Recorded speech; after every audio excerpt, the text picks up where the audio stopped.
Hello, Morongo Basin, and listeners around the world online at Z107.7 FM.com. Here is the Z107.7 Local News for Friday, November 14th, 2025. After allegedly getting stuck in the sand, a 19-year-old was arrested on suspicion of DUI, child abuse, possession of a weapon, and resisting arrest. On Tuesday at around 9:15 p.m., San Bernardino County Sheriff's deputies responded to a report of a vehicle stuck in the sand near the intersection of 2 Mile Road and Balea Avenue in 29 Palms.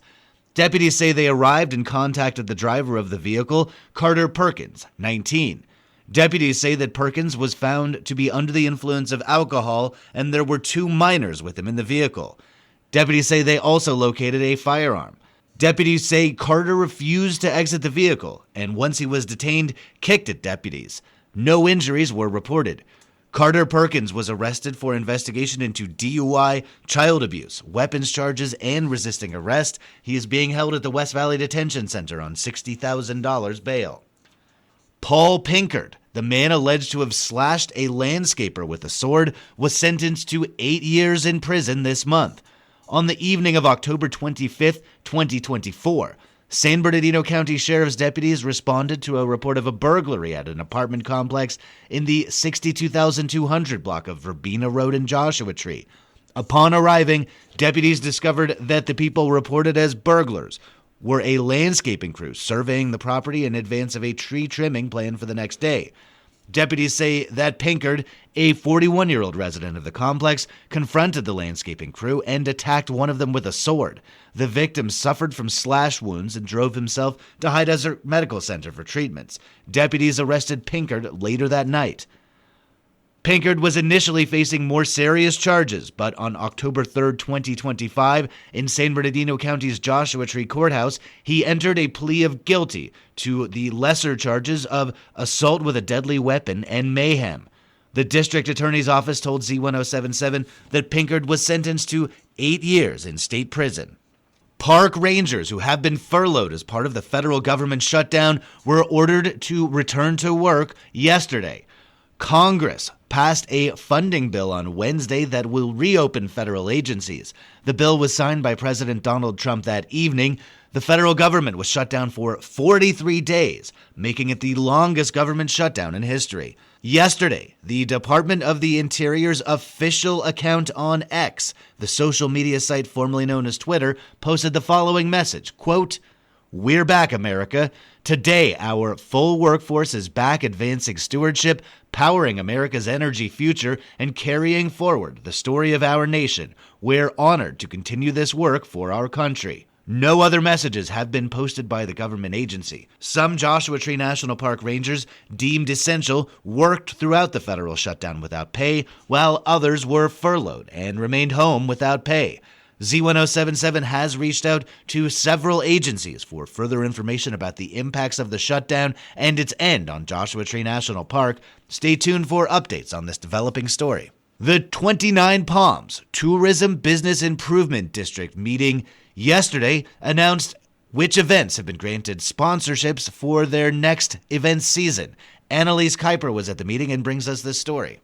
This meeting was held for the purpose of announcing the events that have been allocated sponsorships or grants for next year's tourist-attracting venues. There were 5 applications for sponsorships and 3 for grants. Those applicants that have been allocated sponsorships were announced to the meeting by board member Maria Madrid.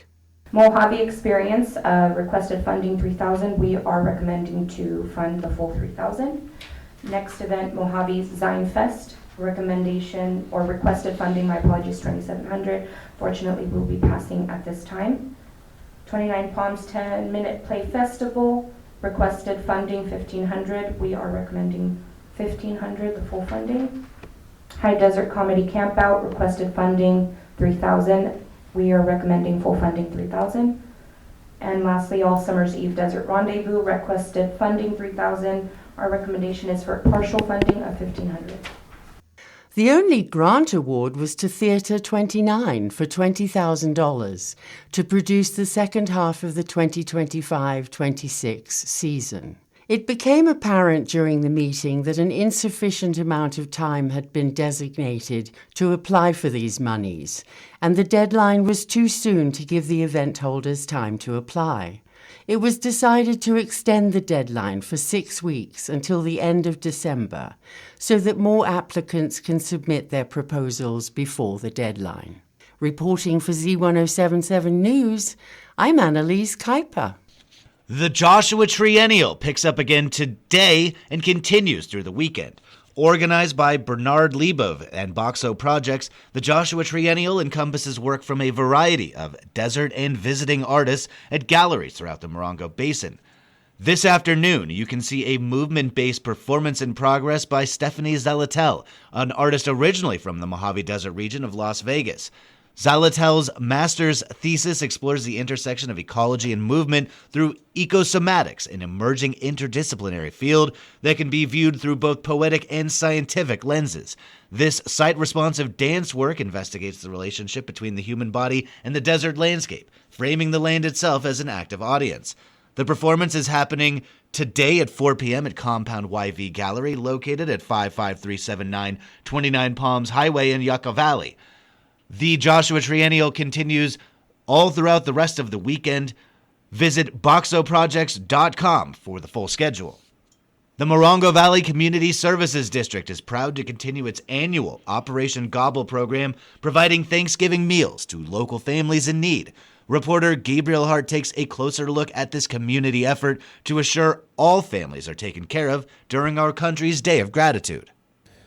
Thanks to the generosity of local partners, MVCSD provides Thanksgiving meals each year to families who might otherwise go without. Golden State Water has continued its long-standing tradition of donating $912 towards the purchase of turkeys, and this year, the Morongo Valley Cookie Company has contributed an additional $900 to help reach even more households. With the ongoing government shutdown impacting SNAP benefits for millions of families across the country, including right here in Morongo Valley, the MVCSD is expanding their efforts this year by organizing a Thanksgiving canned food drive to ensure every family that receives a turkey also has the side dishes and essentials to enjoy a complete meal together. The turkey giveaway will be on November 22nd, with hot meal distribution on November 24th from 4 to 6 p.m. Meals will be prepared by Chris Cross, owner of Morongo Valley Cooking Company, along with local volunteers. Delivery is also available. Morongo Valley residents can call ahead to be added to the delivery list for hot meals only. Supplies are limited. Turkeys and meals will be first come, first served, and Morongo Valley residents must call to get on the list to reserve theirs. Donations of canned goods, non-perishable items, or monetary contributions are being accepted through November 21st.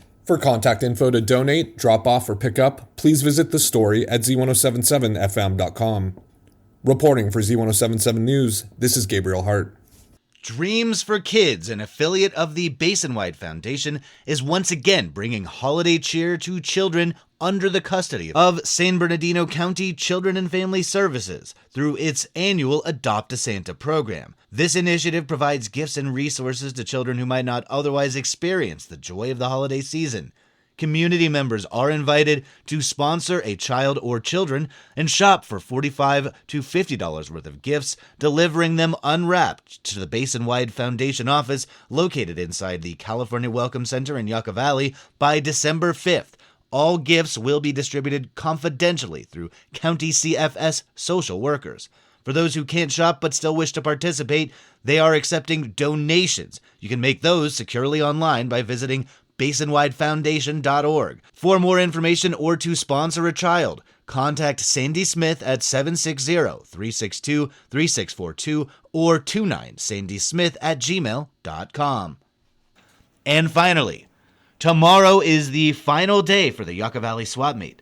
The Swap Meet has been operating out of the parking lot of Yucca Valley High School, but as Z107.7's Gabriel Hart reported, the agreement with the Morongo Unified School District was not renewed beyond tomorrow. When asked for comment, the school district's public information officer, Janae Estrada, told Hart, quote, "The agreement between the district and the swap meet organizers was on a month-to-month basis. The swap meet places significant demands on this MUSD's custodial team and often conflicts with programs such as Saturday school and weekend campus operations. The Yucca Valley Swap Meet is holding their final swap meet as well as a closing event featuring free food and drinks from 7 a.m. to noon tomorrow at the Yucca Valley High School parking lot." That's our local news. Hear local news 7 times a day, 7 days a week at 7, 8, 9, noon, 4, 5, and 6. If you hear about news happening, let us know. Email us at tips@z1077fm.com. Reporting for the Morongo Basin News Leader, the award-winning Z107.7 Local News, I'm News Director Jeff Harmetz.